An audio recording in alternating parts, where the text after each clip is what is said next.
Unique people leading unique lives shape and inform Iowa City. This community is enhanced by these women and men who live in our midst, working, teaching, creating. Welcome to a series of conversations with people who have stories to tell. Join my guests and me, Ellen Buchanan, in a series of interviews called One of a Kind.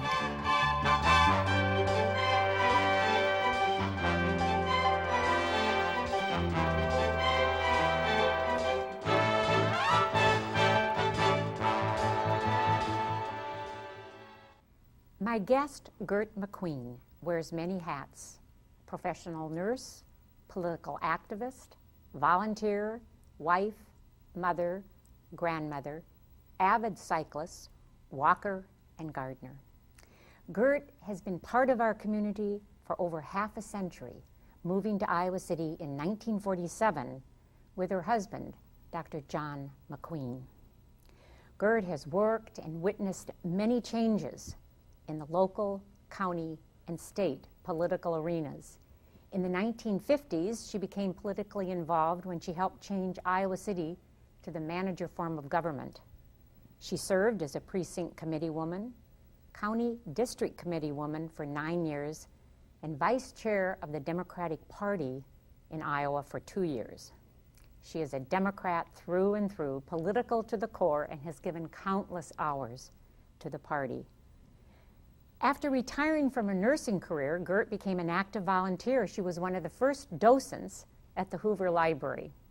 She is a loyal worker at the Iowa City Public Library, energetically checking in books and reshelving them. In addition, she's been active in the Heritage Tree Organization and enjoys gardening. Gert is a natural biker, biking the first ever RAGBRAI and 14 additional RAGBRAI rides. For those of you new to our community, RAGBRAI stands for the Register's annual Great Bike Ride across Iowa. No small feat when you think of Iowa summers with its heat and humidity. Gert was born in Hood River, Oregon, in the shadow of Mount Hood in May of 1920. She has wonderful memories of her years in the Northwest. Her marriage to her husband, who came to the University Hospitals for residency, is what brought Gert MacQueen to our community. She and her husband raised 6 children in Iowa City: Candace, Susie, John, Debbie, Jennifer, and Brian.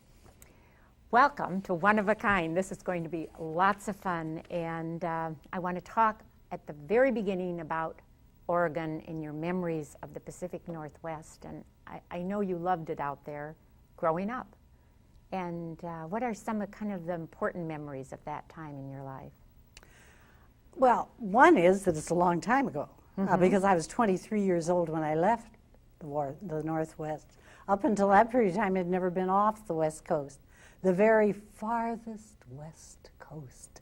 So I'd been in Washington, Oregon, and California briefly, but always at the very farthest edge of the land.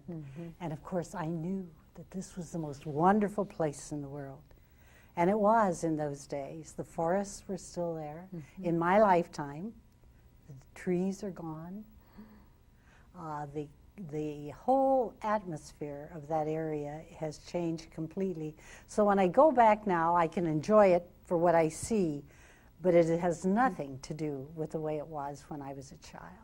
Nothing to do with the way I grew up. Nothing to do with the smells and the sounds and the fish and the trees, all of those things. A great change, an absolutely great change. Of course, now they got Microsoft, you know, but it's it is really very different. Now, you had a grandmother who made a big difference in your life. Tell me about this.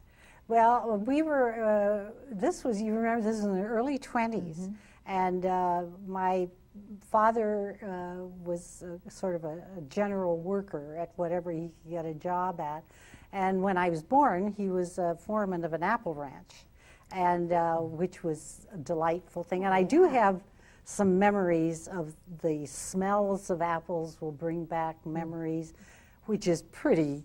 Now, do you remember the memory, or do you really remember the thing? But I was only 3 when we left there, and we went back to Washington and stayed with my grandmother. And my grandmother, over the years, bailed us out. Every time something didn't come through, Grandma was there. I believe in tough grandmas, and it was, and she was always available. And and it's hard for anybody who knows me to believe that this is true. She taught me to knit and to tat and to crochet. And my grandfather was an incredible gardener, and I was aware of all that. And but mostly it was this warm and welcoming presence of my grandma. Did she encourage you to go into nursing? No, not at all. Not at all. She had been a nurse, and in the time that she was nursing, nurses moved into the house, took care of the family, probably did cooking and all the other things, as well as taking care of the patient. Then she'd get home to her family, but might be gone for quite a long time. By the way, she had 11 children. So you can see Grandma was busy. Oh, yeah. 11 children, then she took on the grandchildren, it sounds like. Yeah, she never gave up on anybody. My mother was the youngest of her children. So all of her children were very well grown up when my mother came along. And she was sort of brought up by members of her family, whom she called Mama Lou, was one of her sisters, who took care of her the most, I guess, and she always referred to her as Mama Lou. But it was a family kind of enterprise. In Seattle? Were you in Seattle? No, this was in Everett. This is where Everett. Grandma lived, was in Everett. And then we moved to Seattle after that. And that's where we lived most of the time I was growing up, from probably about 7 until I left. When I got married. And your nursing school was in Seattle. Is that where yes. you met your husband? I met McHugh at Virginia Mason Hospital is where I graduated. Is there a story to this meeting? Oh, yes. This is so tender and emotional. Tell us. I think everybody's going to love this. Oh, good. And it was, he was interning at Swedish Hospital. And those people who know Seattle will know that all of these hospitals are around in a very localized area in part of Seattle. And so when we took our orthopedic hospital was where you went for your pediatrics. And he went there from Swedish, and I went there from Virginia Mason, and that's how we met. And by golly, I forgot this. The first thing that we ever really did together was we put on a circus for the children up on the sun porch, brought all these children out there to see us, and I was the master of ceremonies. Are you beginning to get this impression? Yes, and, of course. And he was Superman. And so stuffed well with lots of paper, and so he had a lot of muscles. That was the beginning of your drama career, Gert. Well, it might have been. Could have been. And now you got married, and then did he serve in World War II? Yes, he went to the European Theater and was there for 2 years. And I came back to Seattle, lived briefly with his parents. And I have to tell you, the lure of the Northwest was so strong. I came back with a friend of mine who'd also been in my nursing class, and her husband was going overseas, and she asked if I'd drive back with her. And so I drove back to Washington, and she lived in a little town in Washington. And then I took the train up to Seattle. I arrived about, probably 8 or 9 o'clock at night. It was raining. And people in Iowa don't understand about rain. This is essential to somebody from the Northwest. You have to have rain, and we don't get it. But we had it. It was raining. I stood on the corner, surrounded by all my stuff, and cried. And I was so happy to be home. Sounds like a scene from a movie, doesn't it? It's so touching. Did you have to be torn away from the Northwest to come to Iowa in 1947? Yes. It was for 1 year. We were here for 1 year, and that was all I could. I figured I could handle anything for a year. And somehow it's gotten away from us. Look at this. Yes, here 1947, and here we are in 1999. That's right. a long career in Iowa City. That's right. When you came, you were a mother. You had 6 children. And when did you start getting involved in the community and in the Democratic Party, which has been a big part of your life? Well, I didn't just full-blown have the 6. This is a process, you know, yes. and it takes a while to do this, but we were doing it very fast, I must say. And Candy was 6 weeks old when we came. And then very quickly, one after another, all these children were arriving. And frankly, I was going out of my mind. I mean, it's very hard. I had 6 children in 10 years. It's a lot. And, you know, you never see your feet. It's that kind of thing. And I just really was, is this my life? I really began to think, is this my life? There must be more than this. And did your husband urge you to go out and get involved? There's a famous quote, which he now denies. What is that? But he said, Gert, you've got to get out more. And that was it. I was sprung. And so I got out more. And he said, she hasn't been home since. And it was sort of, you know, it was sort of this. I suddenly realized I could do this. And it was when they were starting to campaign for the council manager form of government. And I thought, well, I can do that. I can talk to people. And so I went out and I started doing that. And then I got involved in local politics. And then, you know, it just kind of evolved. And you were a precinct committee woman. And yeah, I did you became go that later. door to door? Oh, door to door is the best way. Did you get to know your neighbors? Absolutely. I have to tell you this because it's where you live too. And this was, what was her first name? Mrs. Van Bibber, I can't remember. Eileen Van Bibber was the Republican precinct committee woman in Manville Heights, that precinct. And I decided, since I'd been elected Democratic precinct committee woman, I'd get out and get to know the people in the neighborhood. So I just went door to door and I'd introduce myself. So I'm Gert MacQueen. I'm your new Democratic committee woman. I wanted to meet everybody. And I went to Eileen's house and I can still see the shock on her face. But this is my precinct.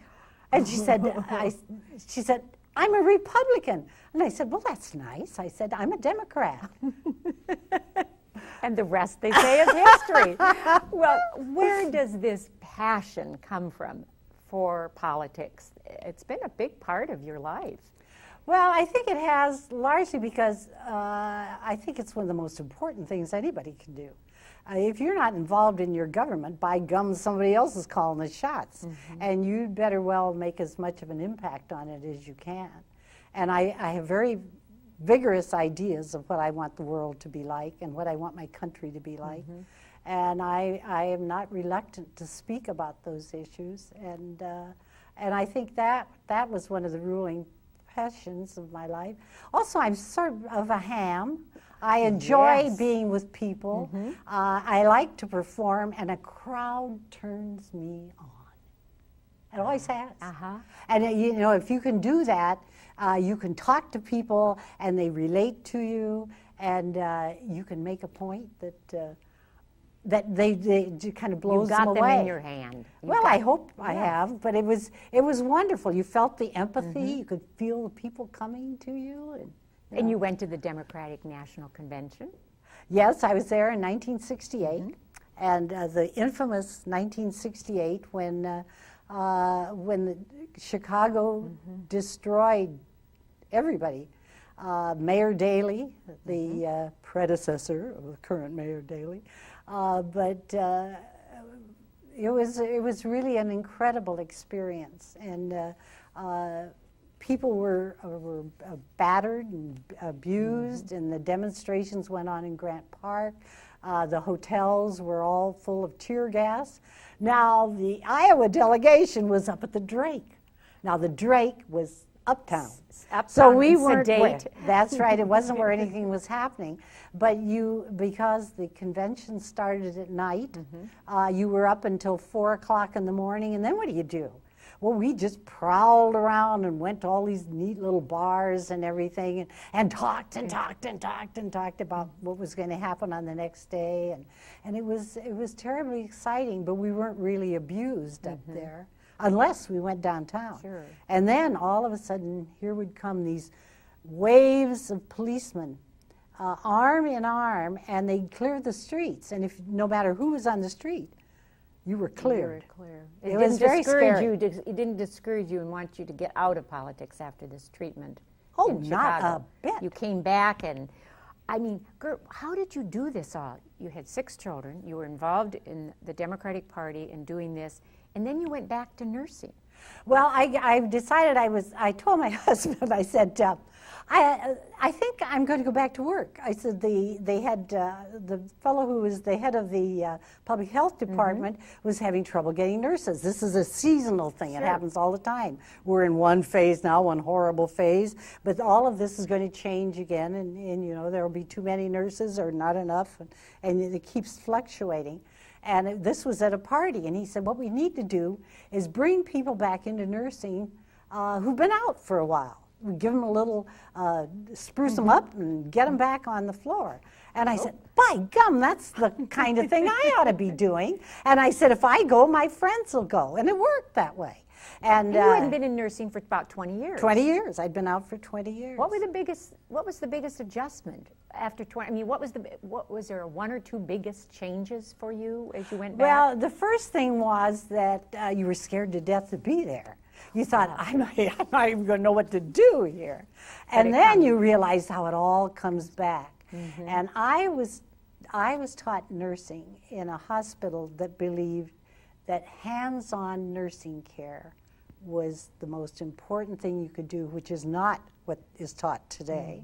The idea was you could make a patient feel wonderful by the skills that you had, that you could rub them and all of these. Hands-on, this is really hands-on, tender, loving care. That doesn't change. You can still do that. And so I worked half-time, which is the only way to work, because you can do other things as well. And you were getting involved. You were doing your dramatic things. You were having, you were well, and I had all those kids. And you know, I couldn't just leave them completely. Oh, before I get to your drama career, there's this great story that AKA my research assistant told me that all of your children love art. And there's a reason you swear that they love art, because you made them tell the story. Well, I always had the belief if I got them to school, it was up to them to get themselves home. They were properly dressed, no matter what the weather, and it was going to be good for them to get home.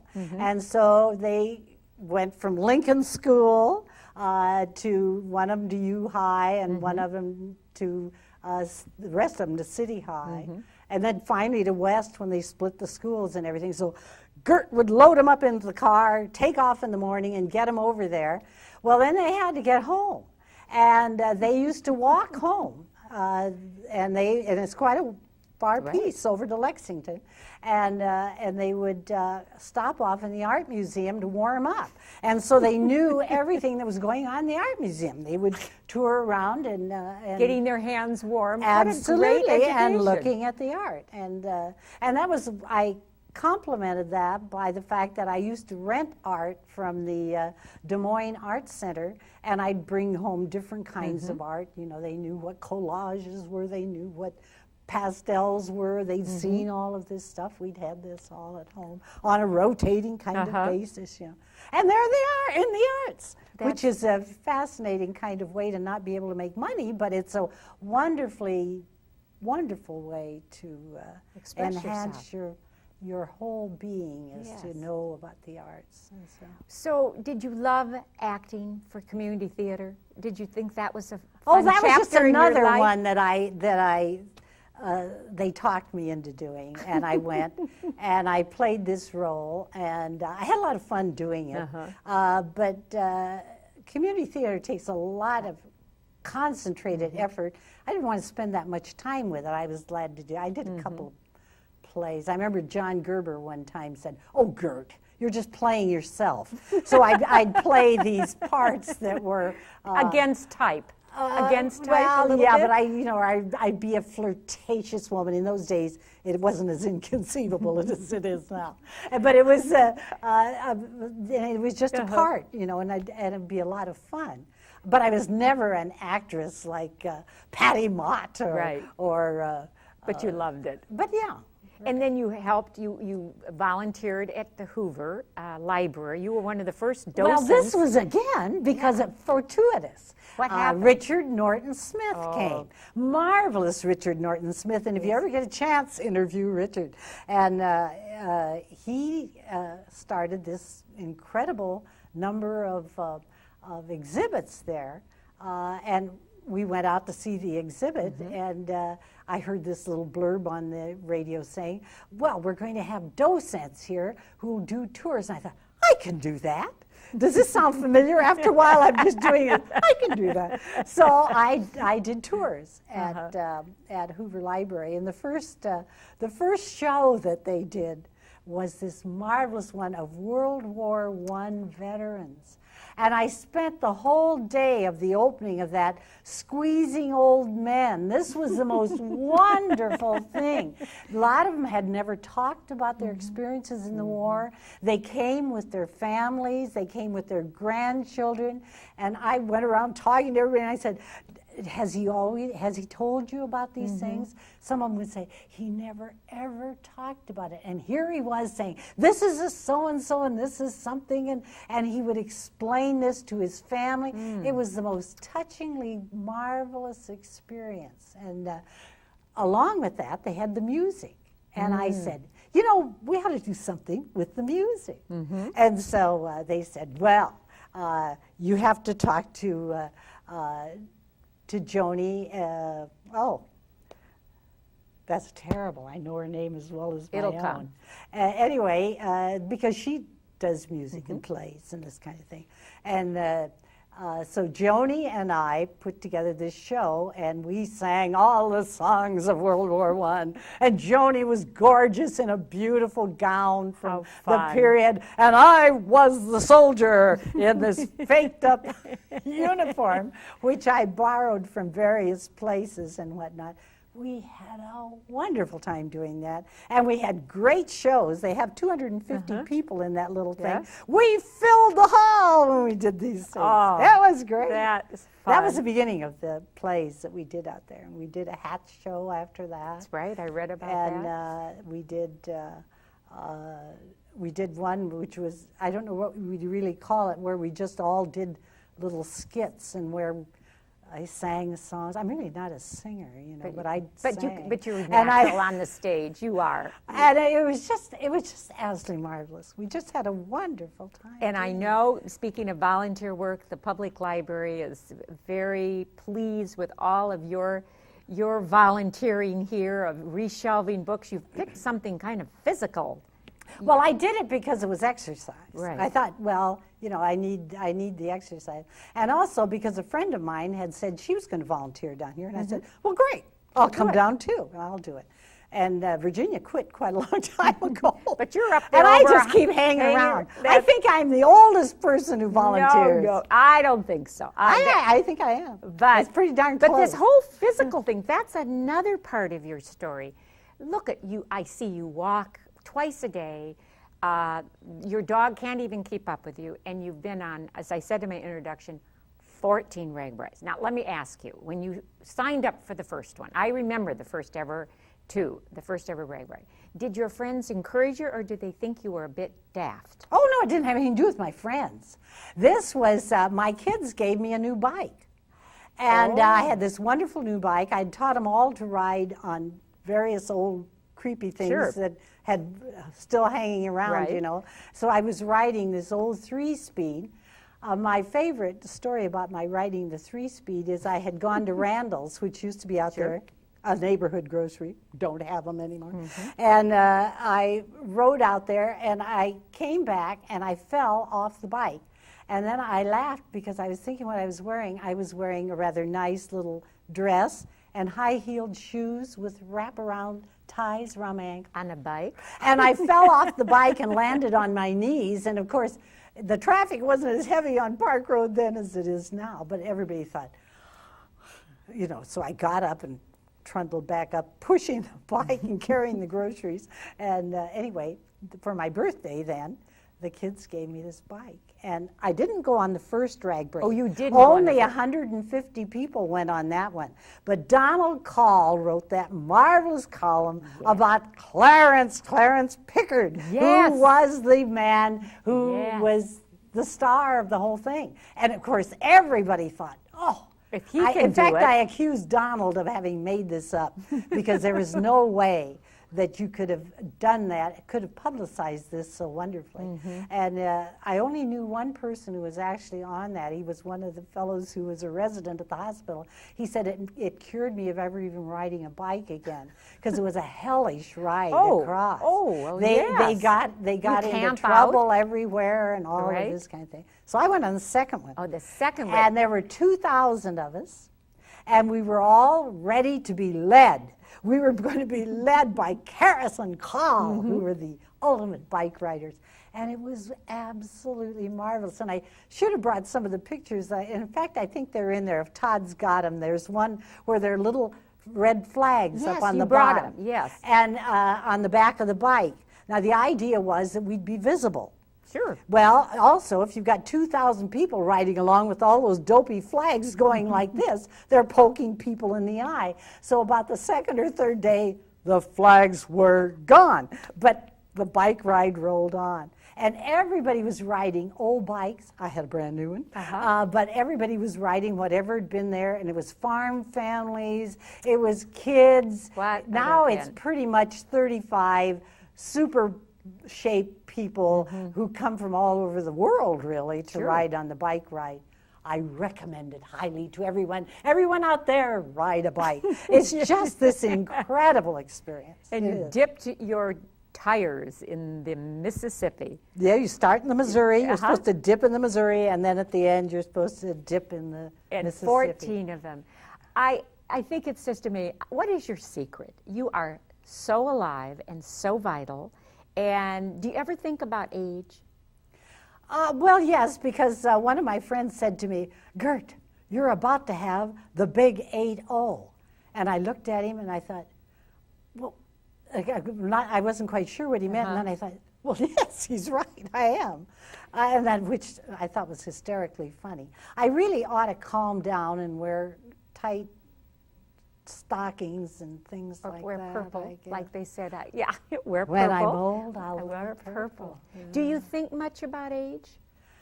No, because I'm healthy. And I think if one is healthy and stays involved, one of the most incredible thing about congregate meals wasn't the fact just that people were being fed. They discovered you're still alive. And these people had withdrawn from being actively involved in community fairs.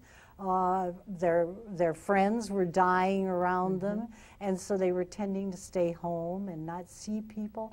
And all of a sudden, here was a place where you could be with friends. And that's the socialization is essential to keep one young, I think, to keep you thinking. And then if you're lucky enough to have a body that works fairly well, you know, it does bend and break and sag and wrinkle and that kind of stuff. That's the downside of But if you're feeling good, you know, you don't mind that so much. And you walk every morning before dawn.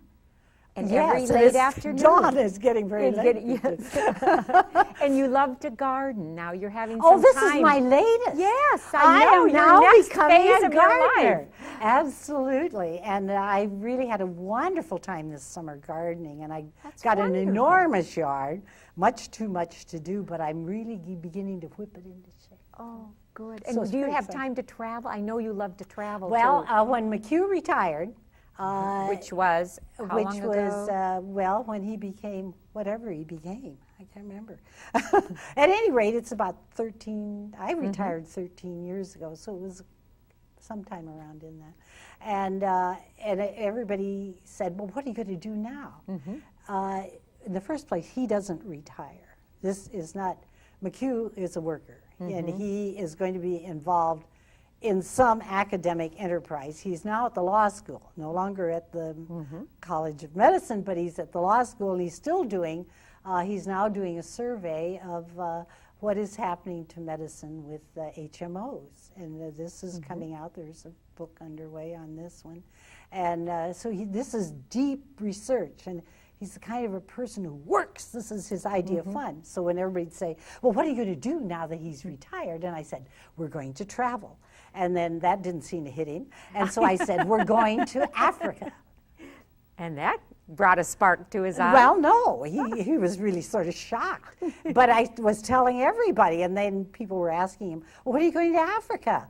And finally he called me up one day and he said, all right, we're going to Africa. And I said, of course. Of course. And he thought I'd be surprised, but of course I knew we were going. So we had a wonderful safari. And rode a camel, and you went on a safari, and you were in Egypt. And oh, we've traveled a lot since then. That's great. And we've, I haven't been on a real trip lately, but it's because of various problems in the family that I can't do it. But I'd be on the road, I'll tell you that. All the time. I would be. My last question, our time is running out, is what's the best part of living in Iowa City for you? What do you like best about Iowa City? Well, I think Iowa City has been endlessly challenging and exciting. I can walk to Hampshire. I have seen the greatest orchestras in the world. Can't have the orchestras anymore, but we saw them in those early years. And all of this great talent that's available to us, we can walk there. I mean, it isn't something you have to make a big deal about. We have everything intellectually challenging for us here. And it's always been a nice small town. Now, since we don't have any time, I'm into something else that I'm very much involved in. And this is with the League of Women Voters, and we're studying county government with the idea that we've got to cope better with the growth that's surrounding us. And I think that it's beginning to happen. Belatedly, but it's beginning to happen. And so that's been very exciting. Gert, you need 4 or 5 more lifetimes.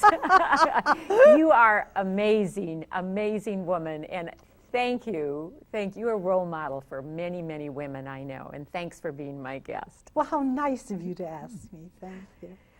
My guest, Gert MacQueen, has enjoyed a colorful history in Iowa City.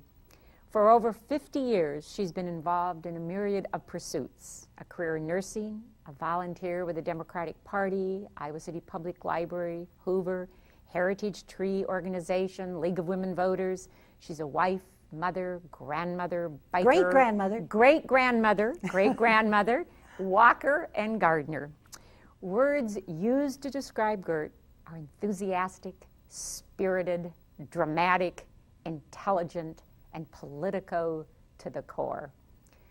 Gert MacQueen is one of a kind.